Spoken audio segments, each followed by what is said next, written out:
Cities and sustainability, that's at the core of our weekly show, Urban Reality. From water to waste, from pollution to traffic, we've covered it all multiple times.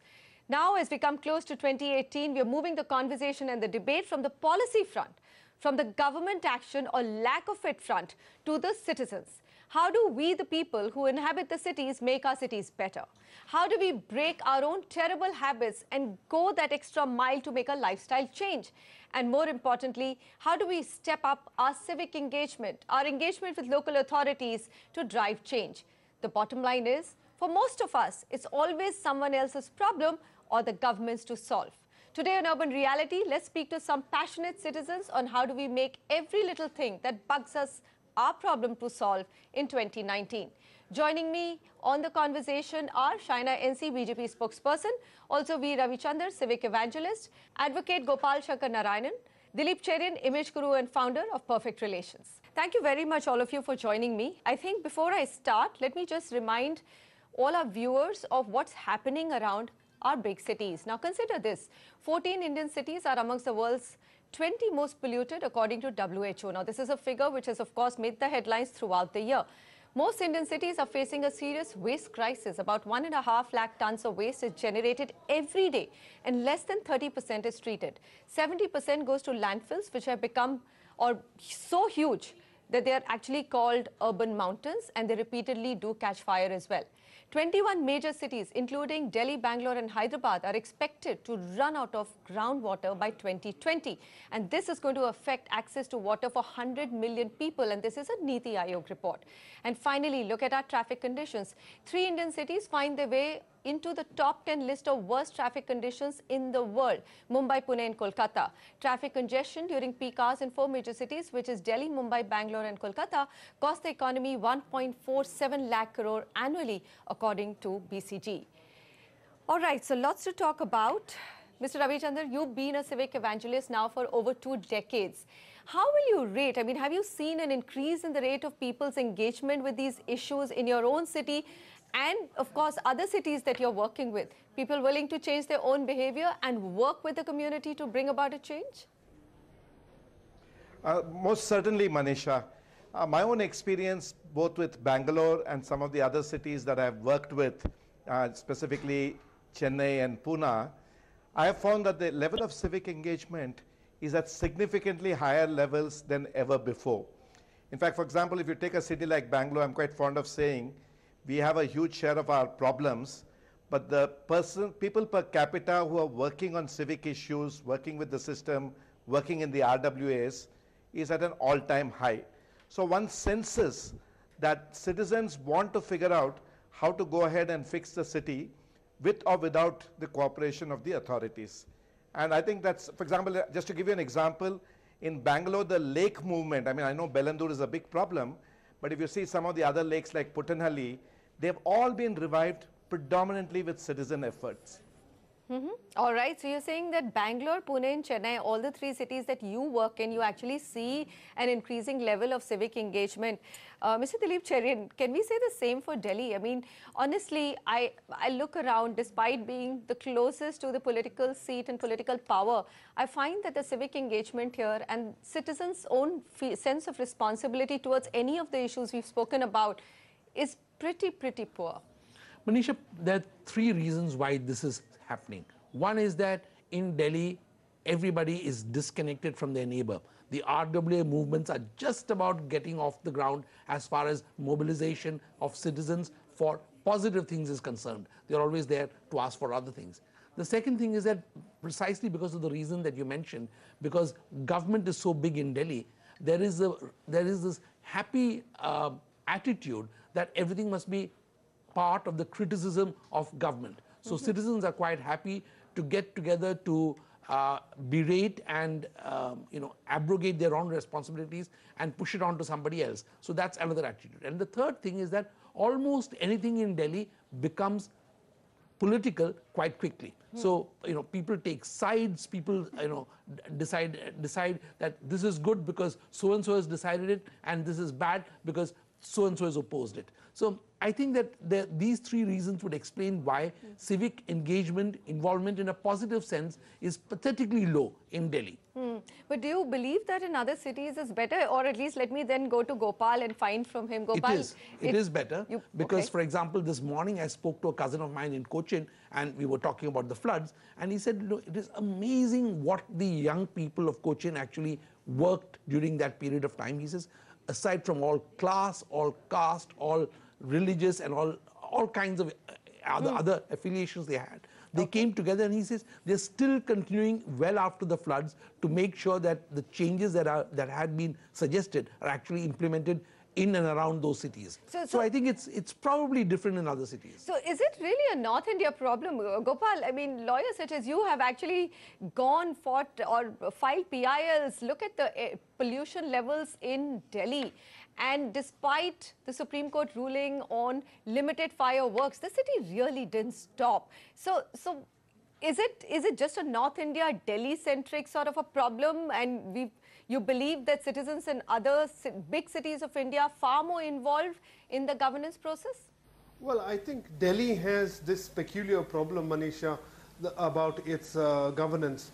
You have too many authorities. You have a central government authority through the lieutenant governor. You have the Delhi government with the chief minister. You have several municipal corporations, all of them running pretty much at odds with each other because, like Mr. Cherian said, there's an incredible amount of politics involved.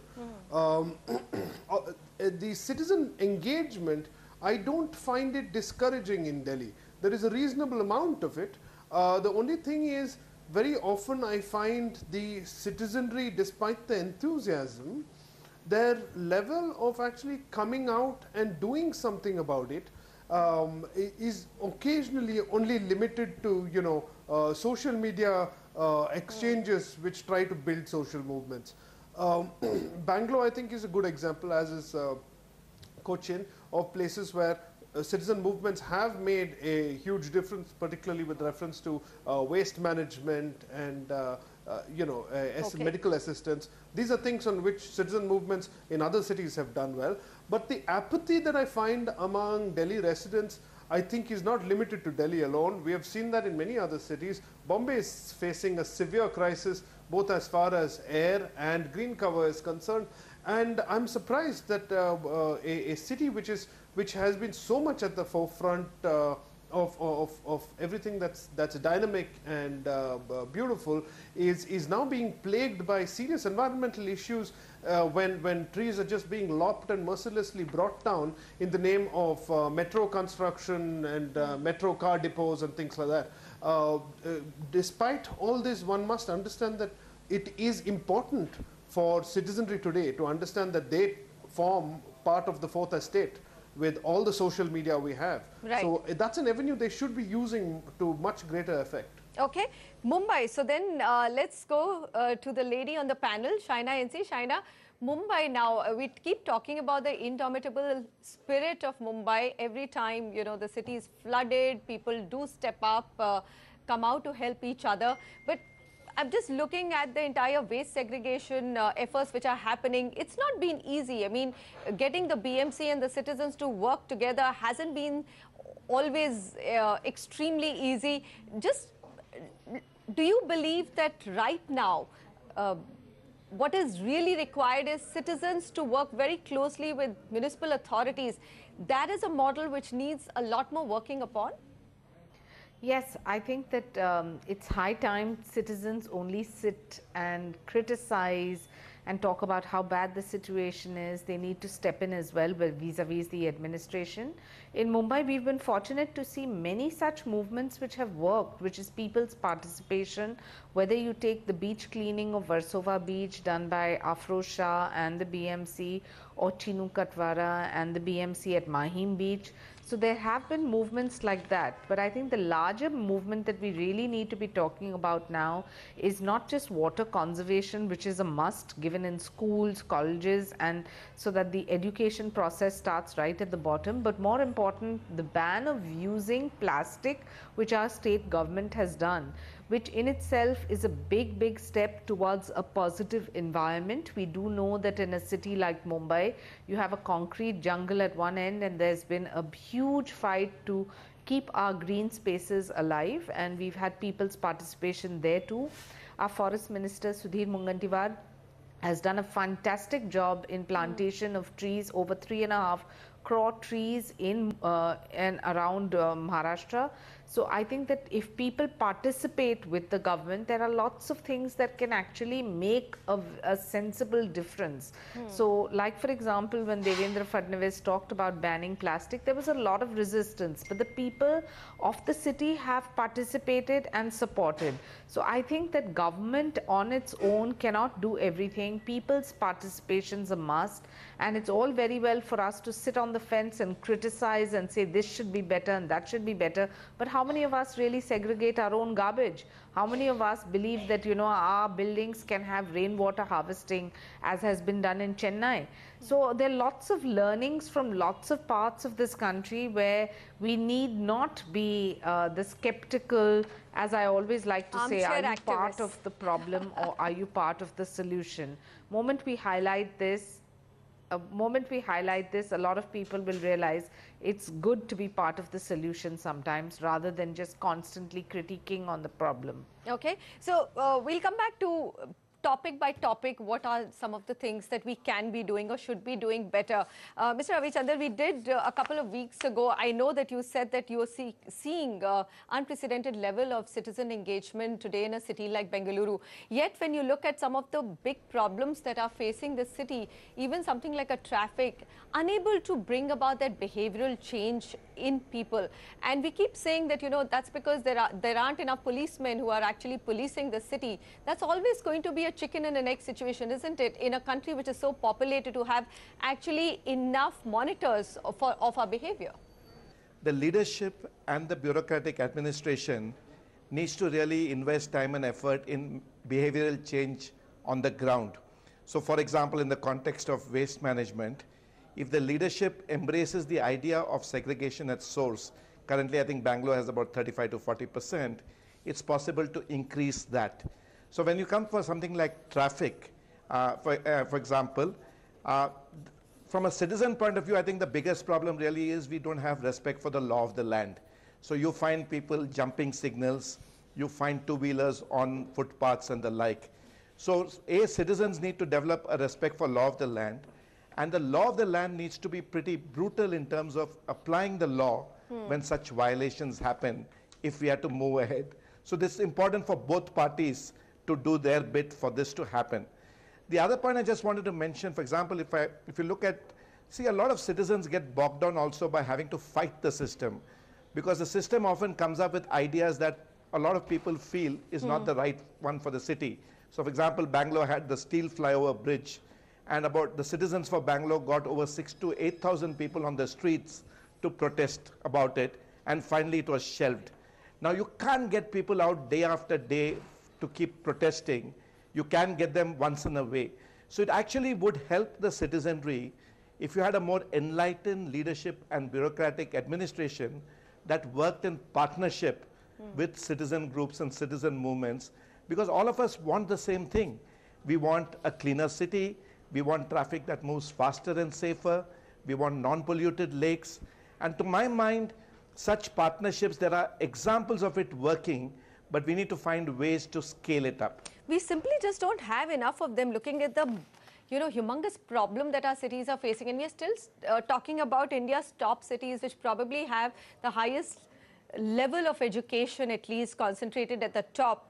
Shaina NC, when you talk about, I mean, this is something which I feel maybe because it's we are a young nation, but the engagement between citizens and municipal corporations seems to be very, very non-transparent. I mean, if I may say that there is a citizen who is constantly complaining, but there are also municipal corporations and civic authorities which are always on the defense.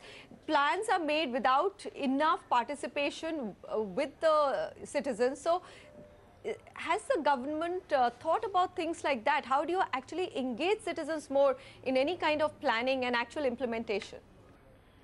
So I think that's a very good question, because like for example in Maharashtra, state government has set up this portal called Aple Sarkar, where you can actually put in your suggestions, you can actually get responses from the various departments vis-a-vis any issue you have. So I think we as a society need not necessarily always be blaming the municipal corporation, because in larger cities, especially cities like Mumbai, where you have so much influx, so much load on infrastructure, the way to work is with these small baby steps where we can all collectively ensure that the administration is helped. Okay, baby steps, and we talked about, at least the last 4 years under this government have been pretty big in terms of optics of getting the big stars involved in even things like Swachh Bharat. But waste segregation, I mean, I just read out the statistics, are pathetic in this country even now. So again, I'm coming back to that same question. Today, in my RWA, if I ever ask about waste segregation, the simple answer is of the secretary that, look, I'm sorry, but the workers who come here do not ask for segregated waste. So municipal corporator does not listen to us. He listens to us, but he doesn't do anything with us. So it seems that there's a lot of passing the buck which keeps happening, Which according I to think me. there is a lot of sense in what Shaina just said. The idea is to try and solve big problems by breaking them up into bite-sized issues which citizens can get involved in. Okay. And I think this is what we should have the municipal corporations of whatever kind they are, trying to break down the problem into simple things that a citizen can do. Drill it down to the lowest level, which means get school children involved in doing that in their schools.